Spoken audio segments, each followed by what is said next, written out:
శోభిత Naga Chaitanya engagement జరిగింది మనందరికి తెలిసిన విషయమే. అయితే ఈ ఎంగేజ్మెంట్ జరిగిన కొద్ది రోజుల్లోనే మనకి కన్ఫెక్షన్ అనేది కోల్చివేయడం జరిగింది హైడ్రా. అయితే శోభిత ఎంగేజ్మెంట్ చేసుకున్న తర్వాత ఇలా జరిగింది అనేసి శోభిత జాతకం బాగాలేదు, తన వల్ల ఇలా నష్టం జరిగిందని వార్తలు వస్తున్నాయి. సో దాని గురించి మీరు ఏమంటారు? అది చాలా తప్పమ్మా. ఎందుకంటే వీళ్ళిద్దరి జీవితానికి సంబంధించినటువంటి ఇది ఏదన్నా దోషము అనేటువంటిది ఉంటే ఇప్పుడు ఏదో వీళ్ళల్లో ఉండేటువంటి చూడాలి. అది ఆయన ఏదో నాకు దీంట్లో పర్మిషన్ ఉంది అని ఒకవైపు ఆయన అన్నారు, పర్మిషన్ లేదు కాబట్టి కూల్చేశాము అనేటువంటి భావనతో ఉంటుంది. ఒక్క నాగార్జున గారిది మాత్రమే ఇలా కూల్చేసి మిగతాటివి ఏవి ప్రపంచంలో జరగకుండా ఉంటే ఆమె పాదం చెడ్డదను ఇంకోటను మాట్లాడవచ్చు. కానీ ఈ చెరువుల్లో కట్టిన ప్రతి వాళ్ళవి పోతున్నాయి కదా. అలాంటప్పుడు శోభిత అమ్మాయి యొక్క జాతకం ఒకటే వీళ్ళందరి మీద ప్రభావము ఉండదు కదా. మరి వీళ్ళందరికీ ఏమైనట్టు అంటే వాళ్ళ ఇళ్ళల్లో పెళ్లిళ్ళు కాలేదా? మొన్ననే పెళ్లిళ్ళు అయిన వాళ్ళు ఉంటారు, ఎంగేజ్మెంట్లు అయిన వాళ్ళు ఉంటారు. మరి వాళ్ళందరూ ఇప్పుడు మనది ఏదో తప్పు పెట్టుకొని ఒక ఇంటి నుంచి వచ్చిన అమ్మాయిని అలా మాట్లాడడం ఎప్పుడూ సబబు కాదు. అది ఎంతవరకు కరెక్ట్ కాదు. ఒకటి కనుక అసలు వాళ్ళ జాతకంలో ఎటువంటి ఇబ్బంది లేదు, బాగుంటారు గాక బాగుండని గాక.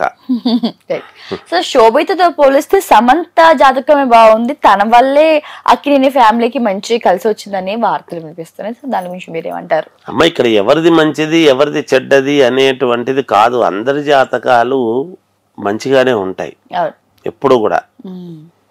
అందరి జాతకాలు బాగుంటాయి, వాళ్ళ వ్యక్తిగతమైనటువంటి విషయాలు ఏవో ఉంటాయి. అవి ఏవో చిన్న ఇబ్బందులు లేకుండా ప్రపంచంలో ఎవ్వరి జాతకము ఉండదు. పెద్దవాళ్ల దగ్గర నుంచి చిన్న పనులు చేసుకునేటువంటి వాళ్ళ వరకు కూడా ఎవరికి సంబంధించిన ఇది వాళ్ళకు ఉంటుంది. దీంట్లో ఇద్దరిని పోల్చడం ఎంత మాత్రము కరెక్ట్ కాదు. కాకపోతే ఆ ఇద్దరు ఒకరినే నాగచైతన్యను ఇది చేసుకున్నారు కాబట్టి అడుగుతుండవచ్చును. కానీ దీంట్లో ఎట్టి పరిస్థితుల్లోనూ ఎవరిది వాళ్ళదే, ఒకరిది మంచిది ఒకరిది చెడ్డది అనడానికి ఉండదమ్మా. అనివార్య కారణాల వల్ల విడిపోవడం అనేది జరుగుతుంది, అంతేగాని అది వాళ్ళ వ్యక్తిగతమైన విషయాన్ని అంతే. రైట్. మరి నాగ చైతన్య గారి జాతకం ప్రకారంగా మళ్ళీ విడాకులు అయ్యే అవకాశం ఉందా, లేదంటే ఈసారి బాగానే సంసారం సాగుతుందా, ఇలాంటి ఏంటి? అమ్మ, మనం ఏం కోరుకోవాలి అంటే మామూలుగా లోకా సమస్త సుఖినో భవంతు అని ఎప్పుడు మాట్లాడినా ఏదైనా పాజిటివ్వే మాట్లాడాలి. ఏదైనా ఇద్దరు వివాహం చేసుకుంటున్నారు అన్నప్పుడు మనము వాళ్ళ యొక్క జీవితము అన్యోన్యముగా జీవితాంతము బాగుండాలి అనే ఆశీర్వచనం చేయాలి. ఒకరు గృహము కట్టుకున్నారు అంటే వాళ్ళ గృహంలో జీవితాంతము ఉండాలి అనే మనం ఆశీర్వచనం చేయాలి. పొద్దున్నే పడిపోవాలి ఇల్లు, ప్రయాణం చేసేటువంటి వాడు విమానంలో నాయన నీ ప్రయాణము దిగ్విజయముగా జయప్రదముగా జరుగుగాక అని చెప్పాలి. వెంటనే విమానం ఎక్కంగానే కూలిపోవాలని ఎవరు చెప్పకూడదు, చెప్పరాదు, తప్పది, మహాపాపము, నేరము. అలాంటివి మాట్లాడరాదు. కనుక వీళ్ళు కూడా అన్యోన్యముగా ఇద్దరు సంతోషముగా జీవితం గడపాలి అనే మనం చెప్పాలి. అదే మా ఆశీర్వచనము. కేసీఆర్ తర్వాత కుటుంబంలో మళ్ళీ సీఎం అయ్యే అవకాశం ఉంటుందా? ఎవరికి ఉంది? ఉందమ్మా.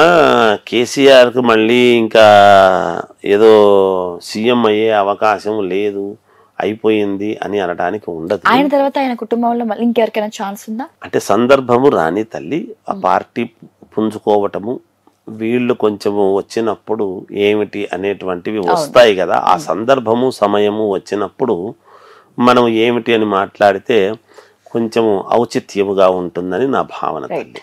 అయితే రేవంత్ రెడ్డి గారు ప్రభుత్వం మొదలైన తర్వాత ఆయన ఒక్కొక్కటిగా తీసుకున్న నిర్ణయాలు, అంటే గతంలో జరిగిన హైడ్రా కావచ్చు, తీసుకున్న ఒక ప్రతి నిర్ణయాలు కూడా ఆయన పదవికి మేలు కలుగుతుందా లేకపోతే నష్టం కలిగిస్తుందా? ఆయన నిర్ణయాలు ఏమి తీసుకుంటే మేలు జరుగుతుంది, ఏమి తీసుకోకుంటే మేలు జరుగుతుంది అని చెప్పడము మా ప్రాధాన్యత కాదు. కానీ రేవంత్ రెడ్డి గారి జాతకము ప్రకారముగా చాలా యోగవంతముగా ఆయన 5 సంవత్సరాల పాటు దిగ్విజయంగా పూర్తి చేస్తారని నేను గతంలో కూడా చెప్పాను, ఇప్పుడు కూడా మళ్ళీ చెప్తున్నాను. ఆయన పూర్ణముగా దిగ్విజయముగా ఆయన పాలన ఆయన సాగిస్తారు గాక. రైట్. బీజేపీ భవిష్యత్తు తెలంగాణలో ఎలా ఉండబోతుంది? బాగుంటుందమ్మా, పుంజుకోబోతుంది, పుంజుకుంటుంది కూడా. రైట్. ఇప్పుడు గత 4 days నుంచి ఒక హాట్ టాపిక్ ఏంటంటే Allu Arjun versus mega family war అనేది జరుగుతుంది. అయితే ఈ విమర్శల వల్ల, ట్రోల్స్ వల్ల అల్లు అర్జున్ కి సినిమా రంగంలో కానీ, ఆ సినిమా భవిష్యత్తులో కానీ ఏమైనా ఎఫెక్ట్ అయ్యే అవకాశం కనిపిస్తుందా?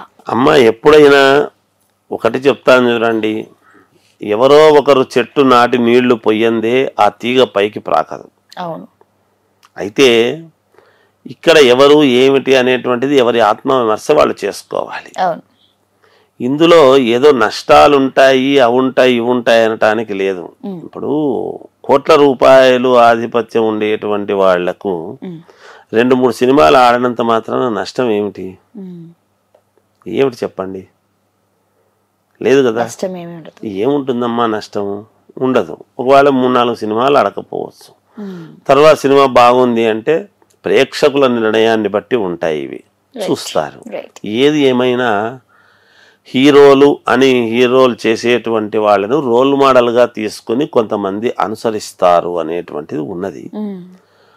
వాటిని బట్టి హీరోలు ఎటువంటి నిర్ణయాలు తీసుకోవాలి, ఏమి తీసుకుంటే మేము ప్రజానీకానికి మేలు చేయగలిగిన వాళ్ళం అవుతాము అనేటువంటి భావన వాళ్ళల్లో ఉండి వాళ్ళు యాక్షన్ చేస్తే బాగుంటుంది. మేము చెప్పగలిగేది, మేమైనా నలుగురు మమ్మల్ని మెచ్చేటువంటి విధానముగా మా వృత్తిలో మేము ఉంటే బాగుంటుంది కదా. అది ఎవరు ఒకరికి చెప్పడమే కాదు, ఎవరైనా అది నీతులు పాటిస్తేనే తెలుస్తుంది. మా వ్యవహారంలో కూడా జ్యోతిష పండితులలో కూడా అడగని వాటికి చెప్పి నెత్తినేసుకొని అంతా పులుముకొని అలా కాదు. మనము ఇంకొకరికి ఆదర్శవంతముగా ఉండే విధముగా మన జీవితం ఉండాలి, అలాగే ఎదుటి వాళ్ళు కూడా ఉండాలని కోరుకోవాలి. రైట్. ప్రభాస్ గారికి రీసెంట్ గా కల్కి పెద్ద హిట్ ఇచ్చింది. సో మరి రాబోయే రోజుల్లో కూడా హిట్స్ ఉన్నాయా, లేకపోతే ఎలా ఉండబోతుంది ఆయన జీవితం జాతక ప్రకారంగా? చాలా బాగుందమ్మా, ప్రభాస్ గారికి ఏం పర్వాలేదు, అద్భుతంగా ఉంది, మంచి ఇదే. ఇప్పుడు ఏదో వివాహాలు ఆలస్యమైనంత మాత్రాన ఇంకా కెరీర్ లేదు, జీవితమే లేదు అని అనుకోవాల్సిన పని లేదు. ఇవాళ వివాహము కాకుండానే మోడీ గారు ప్రధానమంత్రి అయ్యారు. వివాహము అనేటువంటి దాంతో కాదు కదా.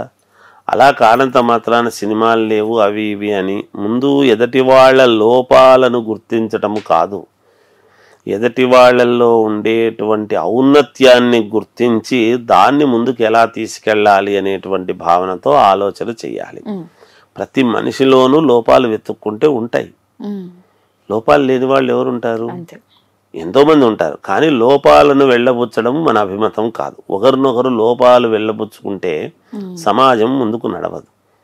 ఒక వ్యక్తిలో ఉండేటువంటి చిన్న ఏదో ఆలస్యమైన కారణం చేత మనము దాన్ని లోపముగా చూపించి ఆయన కెరీర్ లేదు అనడం అది ఎంత మాత్రము విశ్వసనీయమైనటువంటి మాట కాదు అని మా భావన. ఇక చివరిగా ప్రభాస్ గారి జాతకం ప్రకారంగా ఆయనకి ఇంకా ఇంత టైంలో కానీ ఎప్పుడులోగా కానీ పెళ్ళి అవ్వే అవకాశాలు కనిపిస్తున్నాయి. పెళ్లి కావటం అనేటువంటిదా?